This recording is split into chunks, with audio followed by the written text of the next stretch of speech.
अलीकडेच भारत आणि मालदीवमध्ये वाद निर्माण झाला आहे।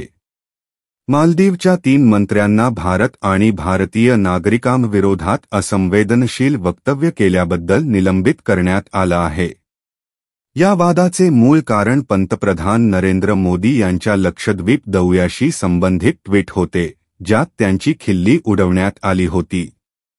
परिणामी सोशल मीडियावर वाद निर्माण झाला आणि भारतीय समुदायाने बॉयकॉट मालदीव्स मोहीम सुरू केली। या प्रकरणी मालदीव सरकारने कठोर कारवाई करत 3 मंत्र्यांना निलंबित केले।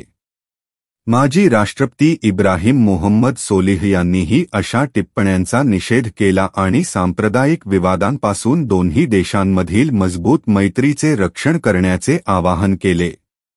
या वादामुळे काही भारतीय नागरिकांनी मालदीवमध्ये जाण्याचा निर्णय बदलला असून सोशल मीडियावर या विषयावर विविध प्रकारचे ट्रेंड पाहायला मिळत आहेत।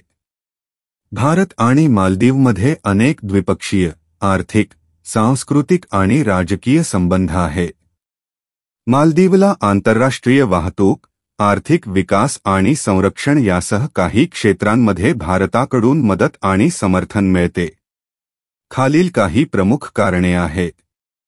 1. संरक्षण सहकार्य मालदीव आणि भारत यांच्यात सुरक्षा आणि संरक्षण क्षेत्रात सहकार्याचे महत्त्वाचे संबंध आहेत। भारताने मालदीवला संरक्षण संबंधित मदत, प्रशिक्षण आणि उपकरणे दिली आहेत। 2. आर्थिक सहकार्य भारत मालदीवच्या आर्थिक विकासात मदत करतो।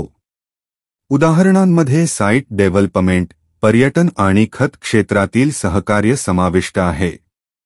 3. आंतरराष्ट्रीय वाहतूक भारताच्या सागरी बोगद्यासाठी आणि वाहतुकीसाठी मालदीवचे महत्त्वाचे स्थान आहे, जे दोन्ही देशांमधील व्यापार आणि आर्थिक क्रियाकलापांना मदत करते। 4. हवामान बदलाच्या मुद्द्यावर भारत आणि मालदीव यांच्यात समन्वय आणि सहकार्य देखील महत्त्वपूर्ण भूमिका बजावते।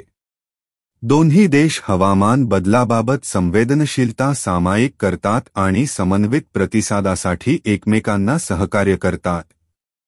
या घटकांव्यतिरिक्त सांस्कृतिक, शैक्षणिक आणि वैज्ञानिक क्षेत्रात भारत आणि मालदीव यांच्यात व्यावसायिक, राजकीय आणि आर्थिक सहकार्य